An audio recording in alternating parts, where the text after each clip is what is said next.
Anoche le informaba en este espacio que para el gobierno mexicano la iniciativa Mérida llegó a su fin. El canciller explicó que a través de esta figura Estados Unidos envió a México miles de millones de dólares para el combate a los cárteles del narcotráfico y al desarrollo militar. Al parecer, ambos países ahora exploran nuevos enfoques en materia de seguridad. Precisamente para hablar de este tema, saludo y de antemano le agradezco que nos regale unos minutos al periodista Jorge Fernández Menéndez. Jorge, ¿cómo estás? Un gusto saludarte. Paco, un placer como siempre estar contigo, con ustedes. Muchas gracias. Leía yo esta mañana tu columna Razones en el periódico Excelsior y me llamó mucho la atención cómo la titulaste. Fin a la iniciativa Mérida. ¿Y ahora qué? Y te pregunto, ¿y ahora qué? Eso es lo que nos tienen que contestar el 8 de octubre en la reunión de alto nivel las autoridades de México y de Estados Unidos. Mira, yo creo que la iniciativa Mérida, lo que dice Marcelo Ebrard, tiene razón. La iniciativa se firmó hace ya muchos años, desde el 2007, era otro contexto, otros gobiernos en Estados Unidos y en México, otro tipo de visión.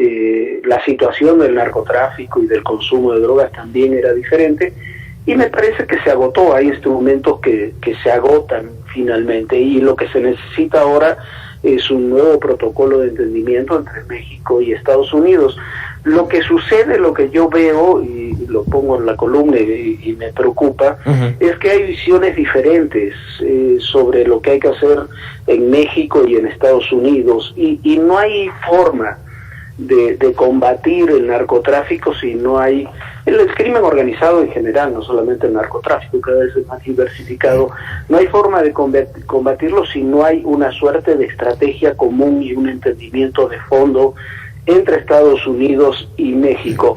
Y hoy las posiciones en ese aspecto son muy divergentes, como son en otros, pero en ese aspecto en particular, con problemas muy graves en los dos países. Complicado el tema porque, mencionabas que es el fin de la iniciativa, pero ¿es el fin o es una reestructuración, un nuevo enfoque de esta iniciativa que es importante, pero que también hay que ver, Jorge, dio resultados? Mira, son como todas estas cosas, los resultados son, depende de quién los evalúa. Yo creo que hay hechos que fueron importantes. Lo que pasa es que nuestras políticas sexenales destruyen un sexenio. En 3 sexenios se han cambiado 3 estrategias, ¿no? Sí. Y eso es lo que afecta, pero hay cárteles que fueron destruidos, los Zetas fueron destruidos, buena medida los Beltrán Leiva también, hay cárteles que se terminaron fortaleciendo, como el cártel de Sinaloa. Se estructuraron y están mucho mejor equipadas las fuerzas de seguridad, incluso militares, que las que había. Se hizo un esfuerzo muy importante en financiamiento de la reforma judicial, por ejemplo, y en otras actividades. Se crearon ONGs para atender la operación, se financiaron ONGs para atender la operación de los gobiernos, que es algo que ahora no gusta demasiado, pero también hubo muchas insuficiencias, muchos errores, mucho dinero que yo no sé si se malversó o no, pero por lo menos se despilfarró, vamos a decirlo claramente. Entonces, hay muchos aspectos que hay que cambiar. Ahora, lo que es fundamental de cara al futuro es que tengamos una visión común. ¿Qué es lo que pide Estados Unidos? Estados Unidos pide que se rompan las redes del narcotráfico, que se capture y se persiga y se juzgue a los principales capos del narcotráfico, y que deje de entrar sobre todo fentanilo a los Estados Unidos. Estados Unidos tuvo el año pasado 93,000 muertos por sobredosis. Es una cantidad brutal. Y nosotros llevamos en lo que va de este sexenio 100,000 muertos, con una política de contención que también evidentemente ha fracasado, no nos engañemos. Entonces, para eso hay que alinear esas dos estrategias y lo que están planteando los dos gobiernos. No es posible un protocolo de entendimiento con Estados Unidos como el que se pretende firmar el 8, que ojalá se firme, siguiendo una política de abrazos y no balazos, y sin un intercambio sólido de inteligencia que está congelado desde que se dio todo el incidente del General Cienfuegos. Así es. ¿Obligará, sientes tú, que este acuerdo, que esperemos se firme, como bien dices, el 8 de octubre, sientes que va a presionar, va a obligar a un cambio de estrategia en México?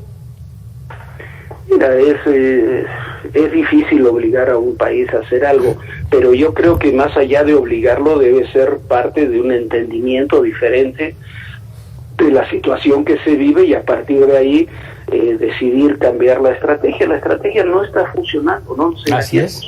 No, los números duros nos lo dicen. Entonces ojalá este protocolo de entendimiento sirva para que México modifique su estrategia, y ojalá también sirva para que Estados Unidos cumpla con su papel, que es romper sus propias redes de narcotráfico, romper redes de lavado de dinero que llega a México por el narcotráfico, y reducir el número de armas que llegan a nuestro país.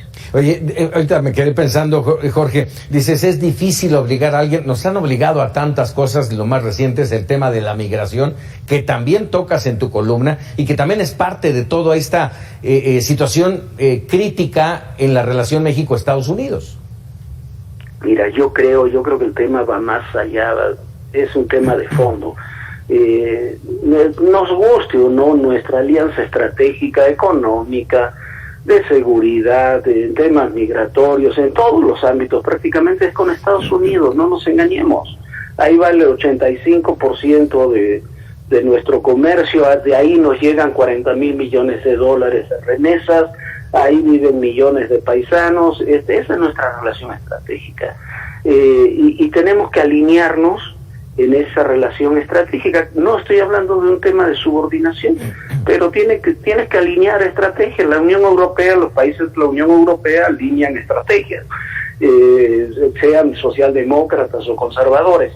Entonces, eso es lo que tenemos que hacer. Y en el tema de la seguridad es un tema muy importante, como para que cada país se maneje con estrategias separadas, y que no podamos compartir, por ejemplo, como está ocurriendo ahora, inteligencia de fondo. Y yo estoy en contra de lo que ocurrió, por ejemplo, en el pasado, de que las agencias antidrogas y demás de Estados Unidos tuvieran tanto involucramiento en México, ¿no? Que operaban con demasiada libertad en México. Pero tampoco te puedes ir a las antípodas, tampoco puedes estar en una situación donde prácticamente no se intercambia inteligencia más que en el ámbito militar, ¿no? Déjame por último preguntarte, y aprovechar que te tengo en la línea, Jorge, dentro de todo este panorama, tarde, pero finalmente reaccionó Estados Unidos, concretamente los senadores Marco Rubio y Rick Scott, en una carta señalando que estaban decepcionados de México por el recibimiento a Nicolás Maduro. ¿Esto podría afectar las negociaciones?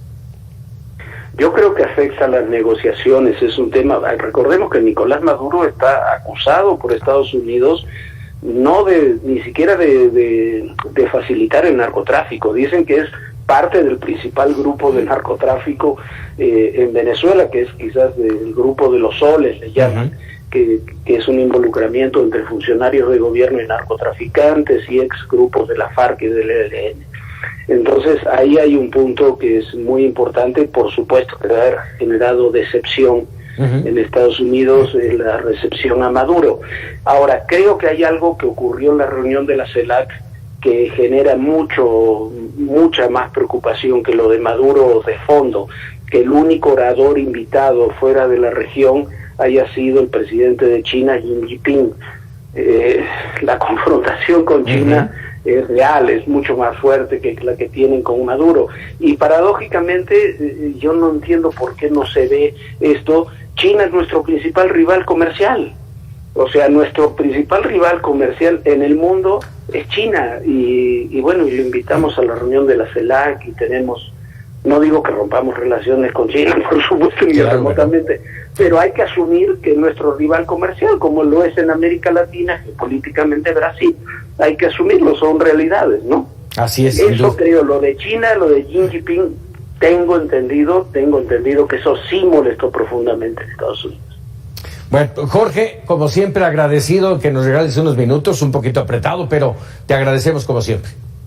No, es un placer, como siempre, Paco, un saludo a ti y a todo tu auditorio. Muchas gracias, muy buenas noches, Jorge Fernández Menéndez. Y este tema que, ya le digo, el 8 de octubre es reunión de alto nivel y vamos a ver de qué cuero salen más correas. Vámonos con otros temas, al menos 818